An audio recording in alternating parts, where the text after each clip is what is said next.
We're here at the Rod Nazario Wildcard Gym in Manila, and in 2003 I first came here to Manila and I introduced Australia to a boxer called Manny Pacquiao. At the time I said he's going to probably win 5 world titles and go on to be one of the greats, and as we could see I was pretty close to the mark.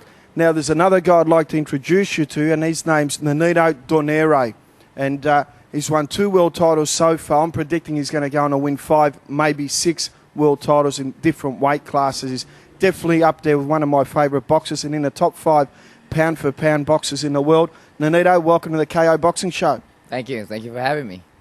Look, let's go over your career. You started off in the amateurs and you boxed in America. How did that come about? You know, it was one of those things where it was a after-school program. You know, my father didn't want us to be running around, you know, getting in trouble after school. So it was something that we did after school, and you know, it was something that it became life for us. Now, your father was a big influence on your career, really, wasn't he? He definitely was. I mean, you know, it was pretty much the things that kept us together was boxing. You know, boxing was something we really truly enjoyed, something that we looked forward, and it was something that kept us disciplined. But my father was the one that gave us that confidence that we can take on anyone. And you know, from what I've learned now was from his teaching then. Your brother Glenn was a boxer as well, and he fought Vic Darchinyan, and I saw the fight. Glenn was defeated by Vic Darchinyan, and then a little while later you jumped in the ring with Vic Darchinyan and not only knocked him out in devastating fashion, it was also the knockout of the year. Yeah, that's correct. I mean, there's just, you know, it's still in here. I mean, it's still in here. You know, when I think about it, I close my eyes, it still gives me that rush. It was my very first world title against somebody that it was kind of like a Rocky movie, you know, in a sense, but I didn't get beat up, you know. It was more of just the whole situation was, okay, this guy's a bully, you know, no one gave me a chance of winning, and I made it happen, you know. No, you definitely made it happen. Let's go back to that moment, though. Was it greater motivation for you to train knowing that he beat up your brother? There was you know, there's some slight motivation in that, but it was more, the motivation factor really came from being it a world title fight and being that it was something that I've dreamed of since I was very little. So, you know, something that I truly wanted to do, and I was so focused in achieving my goals and in my dreams, and that was it. That was for the IBF flyweight world title. Then you moved up to super flyweight and you beat Rafael Concepcion over 12 rounds, and that was a fantastic effort too because Concepcion came in 5 pounds over. Well, the thing with Concepcion was, you know, it was just I had a new team going on. I'm going to the fight. I already knew that I was going to mess up my hand. You know, during training, I messed up my hand already.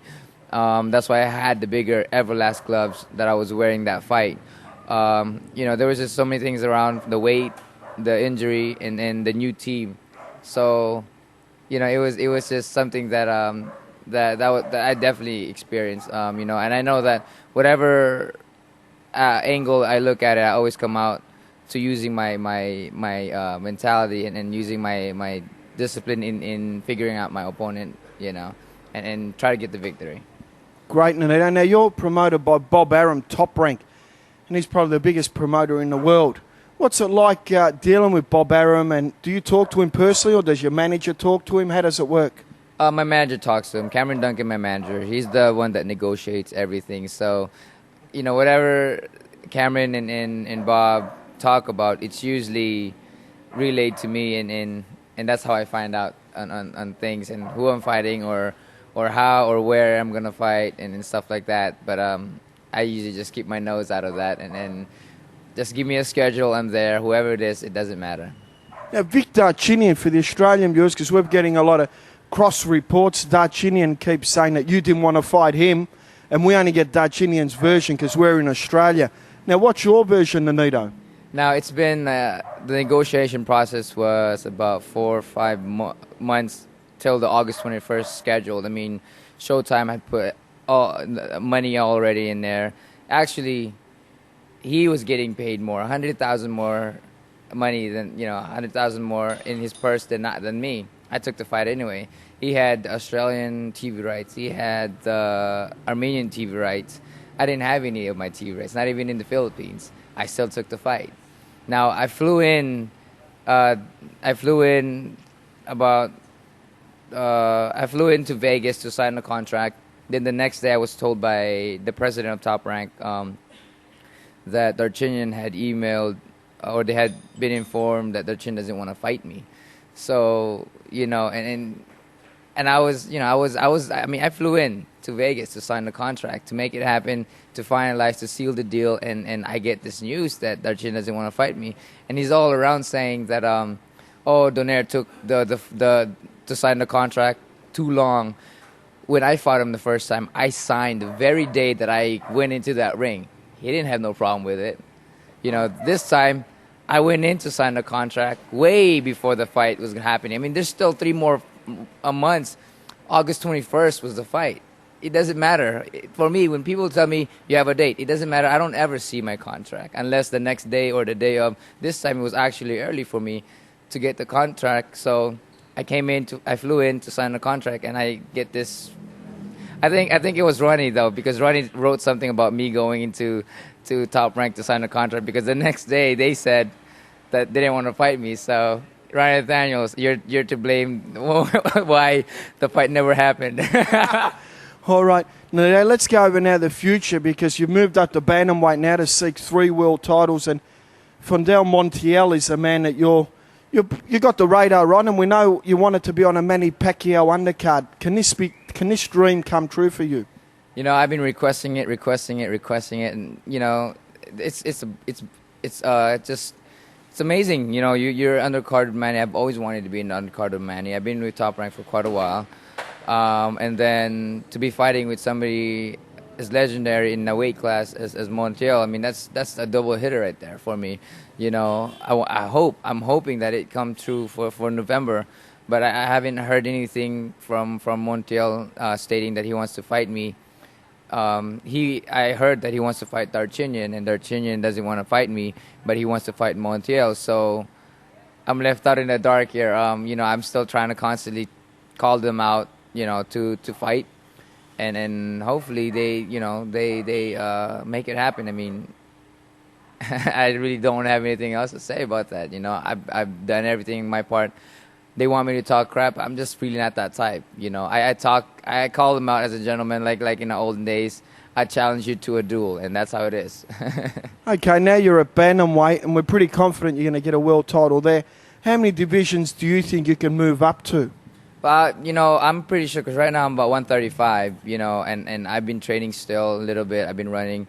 Usually I get up to 142. But in a fighting weight, I think I'll be able to reach as high as 130 or maybe more, confidently anyway.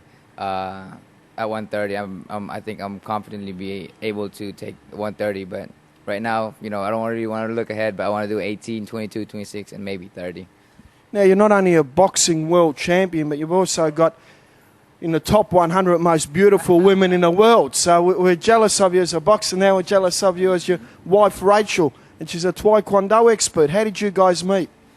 She was hitting on me. That's right. She was totally hitting on me. That's my version anyway. Actually, it was she had her own after party after becoming a national champion. So they had a party there. And then they had a friend of mine, mutual friend, who invited me. At the same time, they had this boxing after party there. So one way or another, we were supposed to meet that day. And we did. We didn't like each other at all. I thought she was a stuck-up girl, B word, whatever, and she thought I was stuck up, and but I guess we just ended up doing just coming out with magic. It was just a magical thing that we met, and somehow we made it happen.